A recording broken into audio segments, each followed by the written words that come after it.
you know, if I sat here and told you what I think, I can only tell you, and I would be a fool if I told you that 1988 is it, because I would then have to know or even control everyone's personal destiny. And then you spoke also that time of Moshiach. You said that the year 1988. I just wanted to know if you had an update on those revelations. It kind of still holds. Well, the update is I haven't changed my mind. Anything new? You know better than what might happen? Yeah. I think it's closer to reality. Obviously, the gigantic, massive story that affects every living person on this planet is the fact that the Supreme Council of the Shiite dictatorship in Iran issued a rare fatwa, or religious order, to all Shiite Muslims, and they also expect other Muslims to follow it, but all 270-something million Shiites that are all over the world, to attack and kill President Trump, Benjamin Netanyahu, and anybody that basically supports him. With a short video and screenshots of the Iranian news, immediately I saw comments saying, "This is pro-Israel war propaganda. Why are you posting a fake story?" Now, since then, it's hit the mainstream news. Of course, it's admitted now. I went directly to the state-run media of Iran on X and on the web. I went directly to the national newspaper and to the Shiite mullah cleric's official newspaper that I'll show you screenshots of. Yes, they did this, okay? And they've never done this to an American president or anybody before. This is not death to the great Satan stuff and death to little Satan stuff. This is directly a religious order to 270+ million devout Shiites, and they're the most rabid of them all, in my opinion, and the most effective and dangerous, to attack and punish greatly and kill, that's in the order, President Trump and basically America.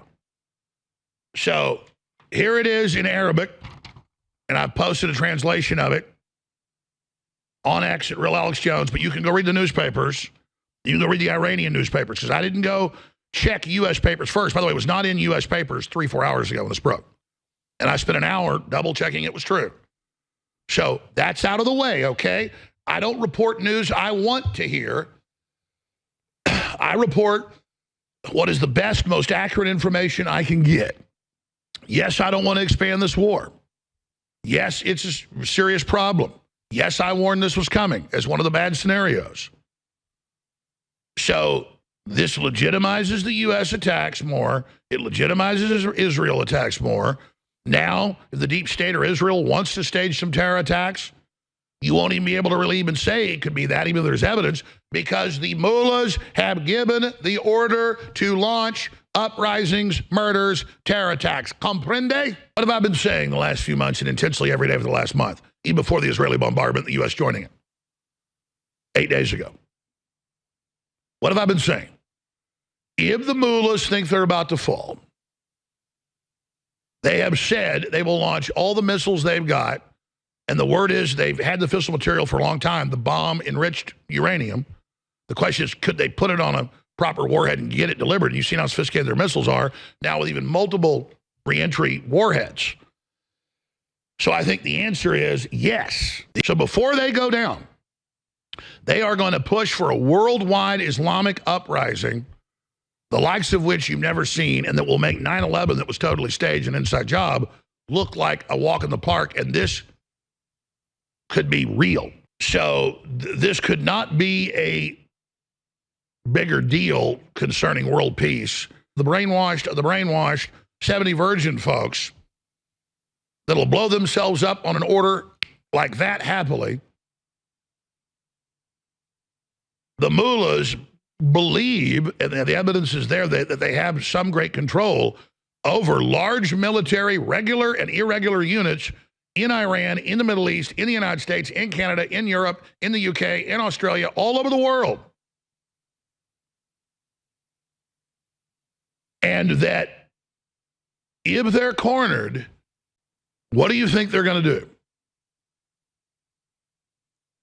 They are going to order their forces to attack, at which point they will try to give orders to their sleeper cells around the world and in Iran, their large regular units, specially picked, and secret units, and Hezbollah irregular militia units that are highly trained, as you've seen around the world, because they take usually their best military veterans and put them into it. It's like a secret commando units. Trained in sabotage, terror, you name it, mass shootings, you name it. Sabotage of power stations, cyber attacks. And then even if Iran tried to run up the white flag, because they've shot their mouth off before about killing Trump and shot their mouth off about how they might use sleeper cells, which you know they have, that then opens the door for the globalists and their different forces, maybe even China, who wants us in this war because they think it weakens us, which I do too. It's very dangerous. China wants it, maybe China does it. This is not CNN with one view and Fox with another, and this is real politique. This is how the world really works. So the nuclear centers were basically massively damaged and some totally destroyed, just like I told you. It's not debatable that those things were blown into pieces. The question is, did they get material out over the decades and decades? Well, of course, why would you leave it there, the big target? That's where they enrich it. It's like saying you have an ammunition factory in say, Michigan. Well, they ship ammo out over the years. They sell it to distributors, and they sell it to you. I mean, obviously, you see them move their missiles around, their mobile launchers. It's a cat and mouse game. They'd be idiots to leave it in there. And now they're saying, we got it, and we're going to enrich all the way to bombs. The Ayatollah said that last week. And that adds to the intel I've got. Because if you corner these guys, they're going to hit the doomsday button. Whether they got nukes or not, they're going to trigger their sleeper cells. And the Israelis and people better hope they know where those stuff is and those bombs are. And they better hope that when these Ayatollahs go down, if they do, which is a very good chance, they don't have their own little special cult members. We know they have that, their own special units, fire those sons of bitches in Israel, or they haven't smuggled one into Israel or New York City. Probably the real reason everybody's fleeing New York City right now that's got the inside information. We may see some mushroom clouds real fast. Their default is to go to Armageddon, because in their version of the Bible, they trigger a big giant war and they start getting annihilated, and that makes the Messiah appear. It is crazy gutsball stuff. But they don't want this Iran thing because they understand. So forgive me if I actually study. Serious problems, okay? This is a serious situation. This is real. This is going down. They declared war on us today. You understand that? We're off the races. You got it? Good. We'll be right back. Stay with us. And from there will come forth the Moshiach, the Messiah, which will be referred to by a code name, Ben Yosef. And that energy must come out. That's naked, raw energy. Naked, raw energy. When that is revealed is when the totality of Mashiach will come.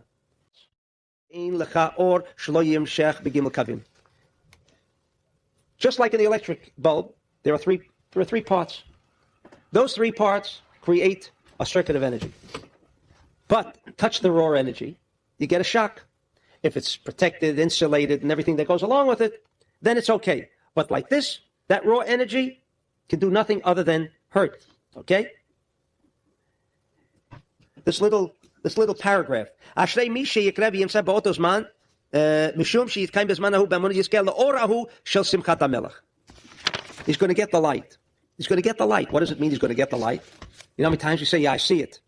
Someone explains something to you, say, yeah, I got it. I see it. See what? What does he see now more than he saw before? Suddenly something became revealed to him. So he says, I see it. I got the light. I got the light. How is one going to get the light? He says, because we're talking about those secrets from the mitzvot HaTorah HaGnuzim. We are told that when Mashiach comes, the Torah disappears. The only thing that is going to be left is Purim. It's Purim. Everything else vanishes. That means it's not Nitzchi. Well, how could you say the Torah is not Nitzchi? The Aleph Bet and all of this supposedly Kedusha will disappear. So says the Gemara. So says the Zohar. What does that mean? It means that the necessity for the instrument of Torah, which deals with what? With the physical, illusionary world. How can I transform myself? I'm living in an illusion to one of reality. There are those who are sleeping and still believe they live in the world of reality. It's only the space cadets who are flying, their way out. They're not living in a real world. I mean, they're happy all the time. Disagreement between Shaul and David, where Shaul literally was set on destroying David. He searched him out wherever he was to kill him. Now, it's strange to understand that being a king, and we know as a king, he's a Navi, he's a prophet. Why would he want to destroy David? All right. So he answers, Ki Shaul hayam ibnei Rachel, dahainu Moshiach ben Yosef. Now he's revealing something to us. He was of the frame of reference of Moshiach ben Yosef. For those of you who are not familiar with the story between Yonatan ben Shaul, the son of Shaul, and David, they were, you might say, soulmates. They were two males, but they came from the same frame of reference. The love between them, and it was certainly Yonatan, who didn't hate his father, respected his father, and yet showed, even at the expense of his own life, was prepared to give up everything to maintain this contact with David. An unusual friend relationship where one felt totally for the other. Two males, soulmates? Yes. No, but they come from, not soulmates insofar as divided from the one soul. That's male and female, but rather two souls coming from the same tree, from the same line. Like Bet Shammai and Bet Hillel. They come from either the right or left column. They're both good. But they both represent two different aspects of the same reality. One uses electrical force in the form of a positive pole, and the other one in the form of a negative pole. But they both are demonstrations and manifestations of the same energy force. We want Moshiach in the VIP. This is how. Get up now. Right now. Everybody scream Moshiach now. 1, 2, 3. 1, 2, 3. We want Moshiach in the VIP. This is how. That's right. Get up now. Everybody scream Moshiach now. Moshiach now. Moshiach, Moshiach, Moshiach now. Now, now, now, now.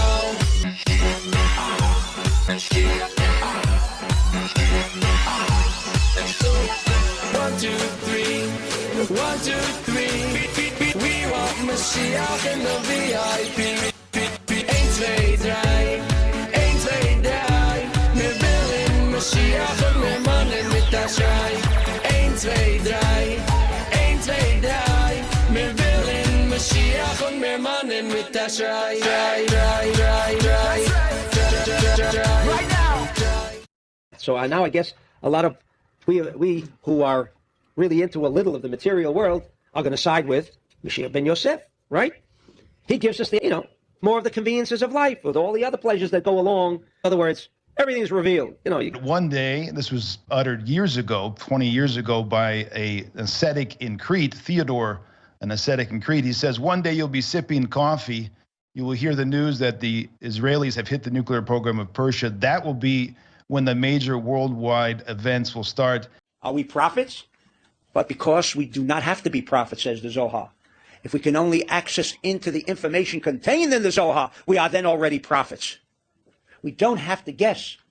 We can tell what the future is going to consist of, and then intelligently observe the movements around us. Says the Zohar in Parshat Shlach Lecha, talking about Moshiach.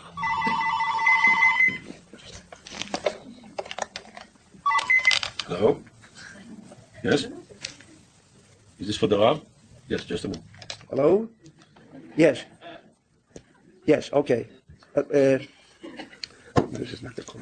This is Mexico, but I'm expecting another call. Yeah, okay, ask me to hold it. I read now from the Zohar, bringing a verse from an obvious place, which deals with the subject matter under discussion, from Daniel. Verse in Daniel, chapter 5. Valzeh Samech HaMashiach, and he's discussing in this particular section the idea of Mashiach.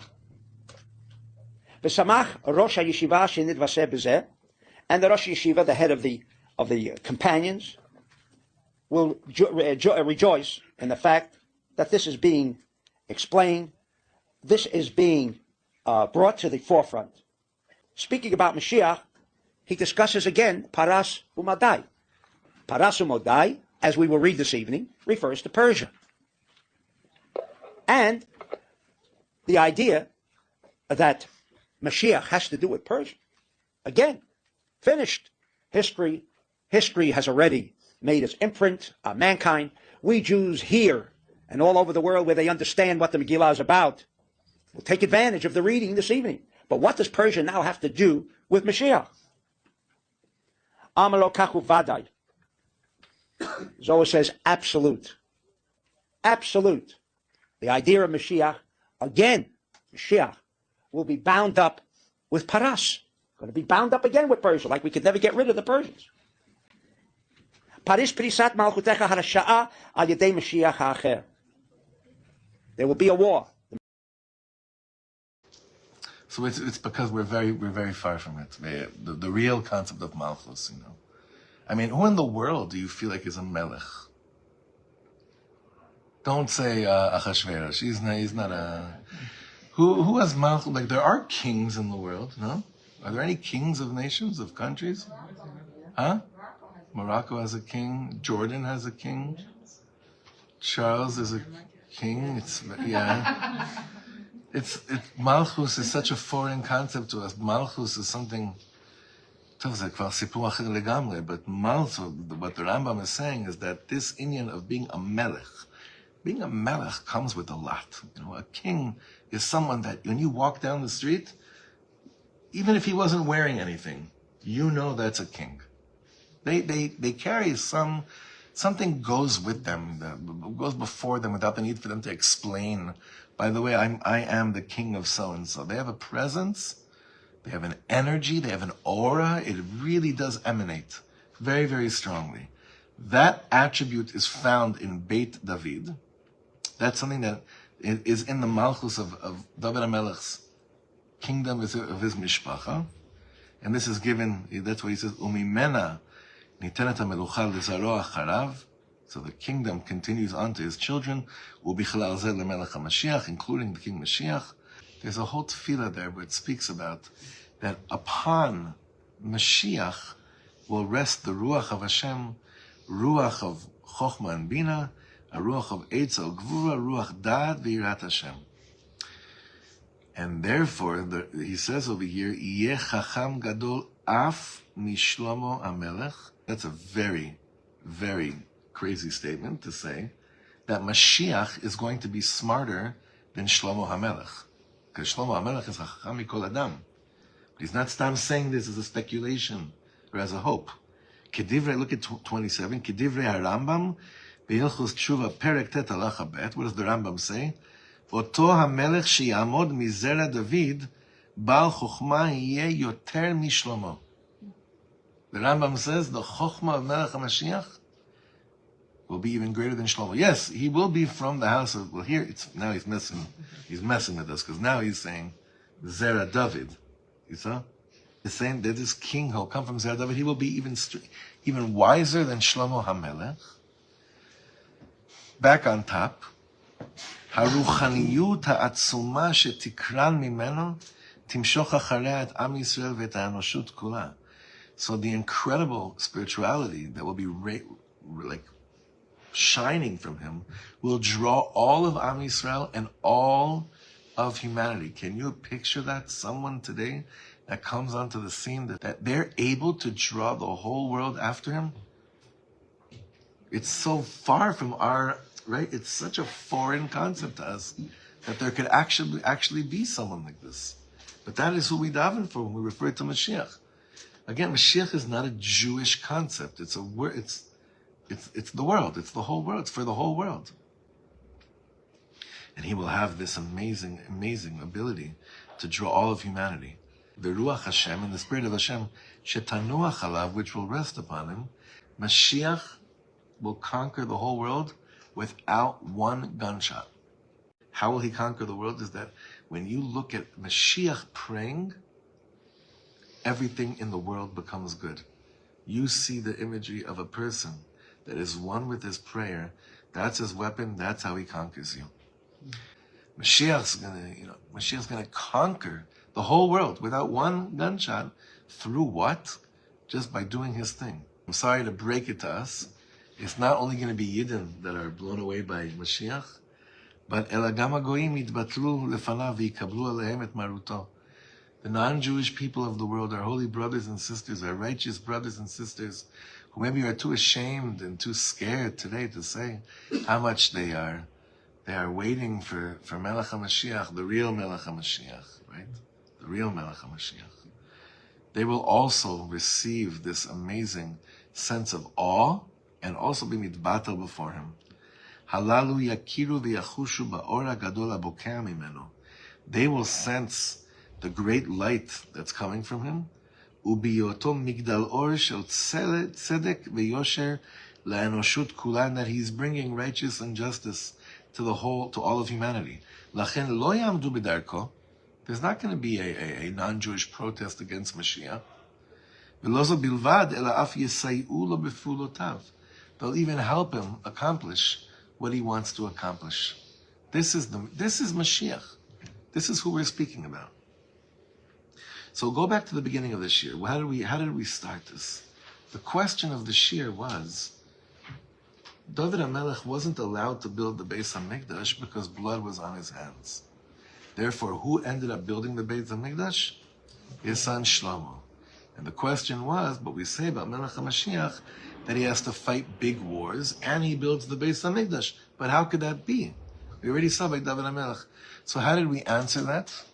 We answered it by explaining that the wars that Mashiach will fight are not going to be wars like we understand the concept of war. It'll be a conquering of people through his wisdom. The Jewish king is not just a physical, political role, but it is a spiritual one as well, which leads us in a much deeper insight of what a Jewish king is. A Jewish king is not chosen because of his qualities. He has a lot of experience in war, economics, or politics. A Jewish king is really chosen because of his qualities and his dedication in serving Hashem and as serving a role model to his people, of somebody who's completely dedicated and nullified to Hashem. He is not ruling them because of his as he being greater than them. He's ruling them as a representative of a higher entity, of a higher authority. As the verse says about King Solomon on Shlomo HaMelech, it says, "Vayeshev Shlomo al kisei Hashem." King Solomon sat on the throne of God. It wasn't about his personal rulership over the Jewish people, it was him that they're worshiping, that they're listening to him, but rather his role was somebody to represent God in this physical earth. God is the king of the world, but people don't relate to entities that they can't see so well. So there needs to be a physical representative on this world, somebody of flesh and blood that the Jewish people can see and feel, whom they have the responsibility to listen to, and he has a form of control over them. But the real purpose behind it, if you take away all the outer trappings, ultimately it's not a dictatorship. It's nothing to do about the personality. It's nothing to do with the role of the person himself. It's about what he represents. And that's why a Jewish king is supposed to be somebody that he's void of self-interest.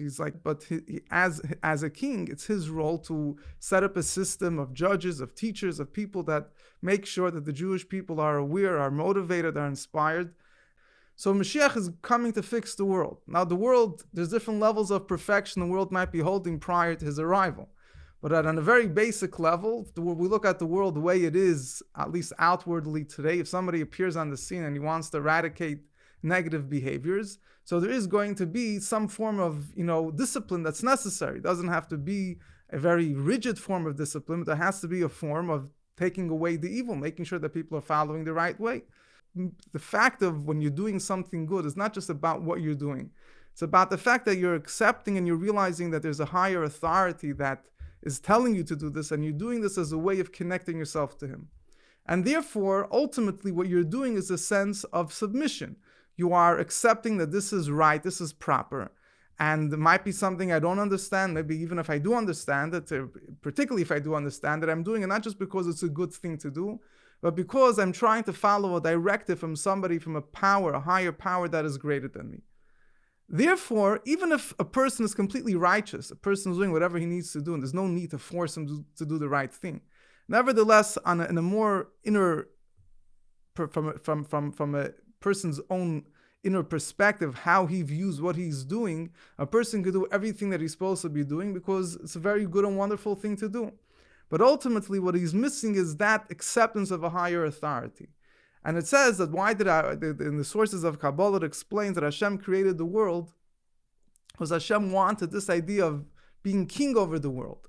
In other words, that the world should not just, a person could have many sons, a person could have many friends.